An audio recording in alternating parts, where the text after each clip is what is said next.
In this video, in the series on waves, we're going to look at the time period of a wave, and we're going to look at what the time period of a wave is. We're going to establish a definition, and then we're going to look at the formula.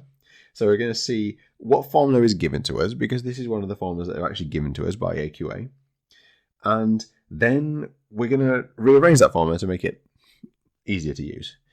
And then we're going to practice using that formula. So lots of opportunities in this video for practice. And then we're going to look at a wave diagram. And we've seen wave diagrams in the previous video. And we're going to look at how we can use the wave diagram in order to find the time period of a wave. Okay, so let's jump into it.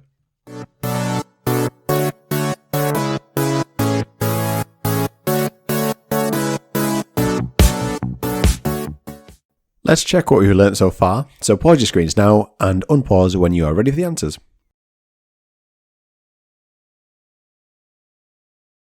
Okay, so in order to explain this concept of time period, let's start with an example that you might be familiar with. Now, it's called time period. So let's draw a grandfather clock. Now, a grandfather clock is one of these big clocks here that's got the big face. And the way a grandfather clock works is it's got in it something called a pendulum. And the pendulum swings backward and forwards.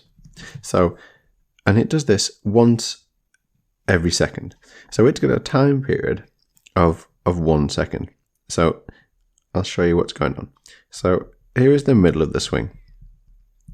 So we could think of, if we were drawing our wave, let's draw a wave of this pendulum. This middle part of the swing is here, this area of zero disturbance. So as the wave travels, this is as if it wasn't moving. So if the pendulum just sat there, your grandfather clock is broken because it's not moving. So as the pendulum swings, it starts off in this high position here. And it's going to move and it's going to swing to the other side. So it's going to swing through the zero and it's going to keep going to its high point on the other side. And then when it gets to that point there, you'll hear the word, well, the sound, tick. And the pendulum has now got some energy, so it's going to swing back. And it'll get to the same point on the other side. And you'll hear the word, tock. So we get a tick and a tock. Tick, tock, tick, tock. And if this grandfather clock is keeping time correctly, each complete wave cycle, so each tick and tock, is going to be 1 second. So I'm going to draw this graph. So we started here. We went through the line of zero disturbance. We went to the high point on the other side. It should be around the same height, so the same amplitude. And it then went back through the line of disturbance again. And then it would just keep going. I'll carry on that graph. So it would just keep going up and down all the time. So we end up with a graph like this. So this is where it was going in the positive direction, so it was going forwards, and this is where it was going at the top of that swing, so the opposite direction. So what we can do is we can identify where the time period is. So the time period is one complete wave cycle, a back and forth. So I could say, well, it's from the top of this peak to the top of that peak, and I could say that's the wavelength. But what I'm going to actually do is I'm going to use this middle line. So on this line of zero disturbance. So you should remember from the video that we looked at of labeling waves that the wavelength is from the next equivalent adjacent position. So here is the start of my wave, and it goes down, goes back, and it goes down again. So we've got a tick and a tock. So this is the next equivalent position. So here is one wave. So on a clock, that there takes one second. So the time period, the basic definition is just the amount of time it takes in seconds for one complete wave cycle. So now that we're able to define what the time period is, we need to have a look at the formula. Now we're given a formula on the data sheet in physics, and it says that T equals 1 over F. That's a number 1. t equals 1 over f. And what that says is that the time period, t, is equal to 1, the number 1, divided by the frequency. So let's plug some numbers into that to show that that works. So in this example here, we can look at the frequency. So in the last lesson that we did, the last video was on frequency, and we saw that frequency can be found using one of these graphs. So you just look at how many waves there are per second. Now on this graph, we've got one wavelength, so one complete wave in 1 second. So 1 per second, so we've got a frequency of 1 hertz. So we're going to write that. So 1 hertz, sorry, 1 hertz equals the frequency. So we can plug this number in. So we've got time period equals 1 divided by our frequency, which is 1. How many times does 1 go into 1? Well, 1 goes into 1 times. So the time period t is 1, and time period is in seconds, which is exactly what we said. So if we've got a frequency of 1, there is 1 wave every second. So every wave takes 1 second. So to show this formula and to practice using it, I've jumped over to an exercise book, because it's going to be much easier when I'm writing a formula to do that in a book, because I can use different colors and I can lay out my working out in a way that makes a lot more sense. So this is the formula that you were given. T equals 1 divided by f. Time period equals 1 over the frequency. Now, it can be quite difficult to use this formula in its current state because we've got a fraction on one side of the equal sign. And so it's much easier to use a formula and to manipulate it. That means to be able to rearrange it and rearrange the terms if all of our terms are on one level. So I'm going to show you how to multiply this out. So this is the one that you're provided with, but there's an easier way of rearranging this formula. So currently we've got the time period divided by f. So if I want to get rid of this formula, I'm going to do the opposite. I'll do this in different colors so you can see what's going on. So I've got 1 is being divided by f. So I'm going to do the inverse. So the inverse of divided by f is to multiply by f.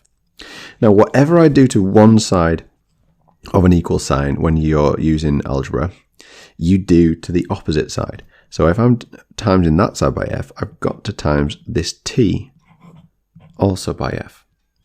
So let's see what that's left us with when we do that. So at the moment, on this side of the equal sign, we've only got t times f. So let's write that out. T times f. Now, the equal sign stays where it is. But on this side of the equal sign, we've got 1 divided by f times f. And they are totally opposite functions. So they cancel each other out. And we're going to be, both of these terms are going to cancel out because f goes into f 1 time. So it's just like being 1 divided by 1. So it just equals 1. So we're going to leave it as 1. So now we've got t times f equals 1. And this is a much better formula because we can manipulate this so much more easily because it's all on one level and it says that the time period times by the frequency is 1. So let's practice using this formula. I'm going to give you an example. I'm going to give you an example of a frequency. So I'm going to give you the frequency, you're going to calculate the time period, or we're going to calculate the time period. So the frequency that we're going to be given is going to be the frequency of mains electricity. So mains electricity changes direction. You get complete waves 50 times per second. So we've got 50 hertz is our frequency. Now the time period, we currently don't know. But we said earlier when we did the definition that time period is in seconds. So whatever our answer is, the answer will be in seconds. So let's write an old formula now. So we'll start off by writing the formula down in full. So t times by f equals 1. And now we need to substitute in our values. So time period we don't know, so that is going to stay the same. I'm going to try and keep all the terms really in line so we can see exactly what's going on. The multiplication stays directly underneath. Now the f I'm going to replace because I do know the value for f. I know that f is 50. Now we don't need to put the units in here because the units are there. We've already checked that they're correct so that the units don't go into the equation. equals and 1. So t times by 50 equals 1. So in order to find out what t is, we have to rearrange this formula to make t the subject. So we do exactly the same thing as we did here. First off, we want to leave t on its own. So we look at what's happening to t and we do the inverse, the opposite. So t is currently being multiplied by 50. So the inverse is to divide it by 50. And remember what I said over here. If we do something to one side, a mathematical operation to one side, we've got to do the same on the other side. So we're going to divide this 1 by 50 as well. Okay, let's see where that ends up with us. So we've still got t, but t was currently times by 50 and is now doing times and divided by 50. 50 goes into 51 times. So actually what we'd end up with is t times 1. But t times 1 is just itself. So we can say that this cancels out. So we don't need any of this. So we're going to leave that blank. So we've got t equals 1 divided by 50. Now I'm going to write it as a fraction because it's easier to put it into the calculator that way. So 1 over 50.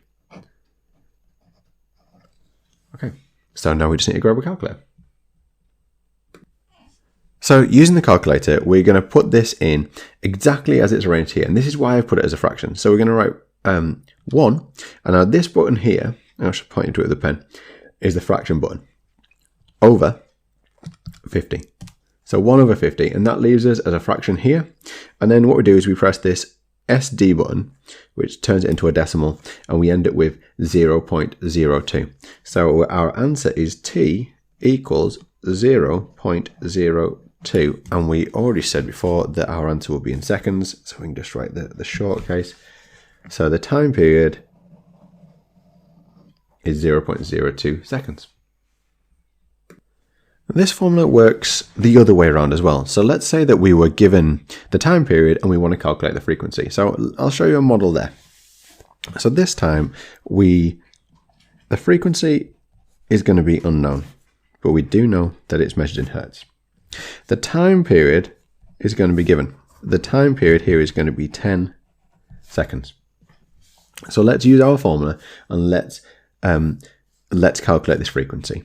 So again, write the formula. Time period times by frequency equals 1. Now let's substitute in our values. T, this time we do know. T is 10. Again, we don't put in the units, you just put the numbers.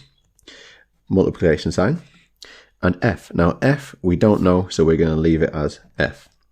Equal sign 1. So now our formula says 10 times by f equals 1. So we have got to get rid of this times by 10 in order to leave f as the subject, and then we can work out what f actually is. So again, different color. The opposite of times by 10 is to divide by 10.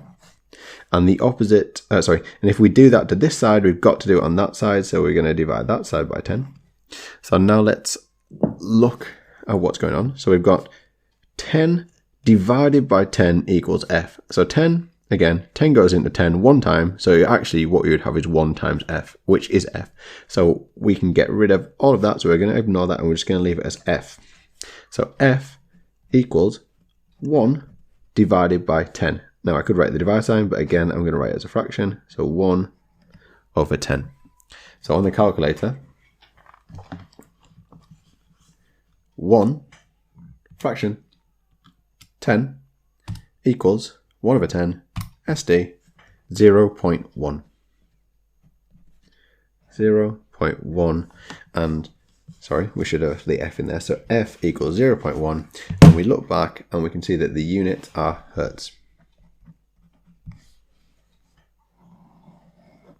Okay, so with those two examples that I've worked through, I'm now going to put on the screen some practice that will enable you to see if you can apply this.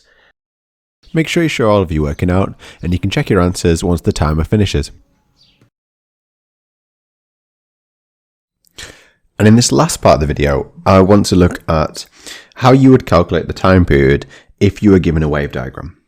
So we need to use some information that we learned in the last video, which is to take a wave diagram and to calculate the frequency. Because once we know the frequency, we can use the formula that we've just been practicing in order to figure out the time period. So if we take this wave, we can see that there are 1, 2, 3 waves, complete waves in 10 seconds. So let's highlight that so we can see. So we've got the equivalent point from the first point on the 0 line. So the next equivalent point is all the way up and down. I like to think of it as the clock, the tick and the tock, and then back. All right, we've got a tick and a tock and then back, and we've got a tick and a tock. There we go. So we've got 1 wavelength, we have got 2 wavelengths, and we've got 3 wavelengths. So we've got 3, so we can write this up below. We've got 3 wavelengths in, and this whole time is meant to be a 10 seconds. So 3 wavelengths in 10 seconds. So to figure out, remember, the frequency is the number of waves per second. So to figure out how many waves we've gotten in 1 second, we have to divide this to get it to 1. So there's currently 10. So we divide it by 10, and that gives us in 1 second. And whatever we did on this side, we do to the other side. So we divided that by 10, do that divided by 10. So we end up with 0.3 waves in 1 second. So our frequency equals 0.3 hertz. Okay, so let's use that. So now we need to go back to our formula. So remember our formula that we've just been using. So a time period times by frequency equals 1 second. Now, we know the frequency. So we can go here and we can say t, we don't know, multiplied by the frequency we do know, it's 0.3, equals, so the 1 we just carry underneath. So time period times by 0.3 equals 1. Now we should be getting good at this by now. We need to leave t on its own, so we look at what's happening to t. So t is being times by 0.3. So we do the inverse. So the inverse of times by 0.3 is to divide by 0.3. And if we do it to one side, we have to do it to the other side. And that leaves us with this. That leaves us with t. Now, again, times by and divided by 0.3, so that can cancel, and we can leave that on its own. And then we have 1 divided by 0.3, so we're going to have 1 over 0.3. So it's time to get the calculator out. So 1 over 0.3. I'll just bring that up so we can see. So 1 over 0.3 equals, press SD, equals 3.3. Now, this is interesting. We've got the dot above the 3, and that means it's recurring. So we're going to write that out properly. So we've got t equals 3.3 recurring. Now, what that means is that that 3 carries on forever. And you should have done this in maths. So 3.3, 0.3, 0.3, 0.3, 0.3. Now, in science, we don't want to present our answer as 3.33333333333 forever, because we just haven't got time to write all those figures. So what I suggest we do, unless you're told opposite, unless you're told to a number of significant figures or a number of decimal places, I would always go to 2 decimal places. So I'm going to show you how to work that out. So we've got 1 decimal place, 2 decimal places. So we draw a line here, and we look at this number, and then from math you should remember the rules of rounding. So if the number is 5 or above, it rounds up. If it is below 5, then your number stays the same. So we've got 3.33. This number is below 5, so it stays as 3.33. So our time period is 3.33 seconds.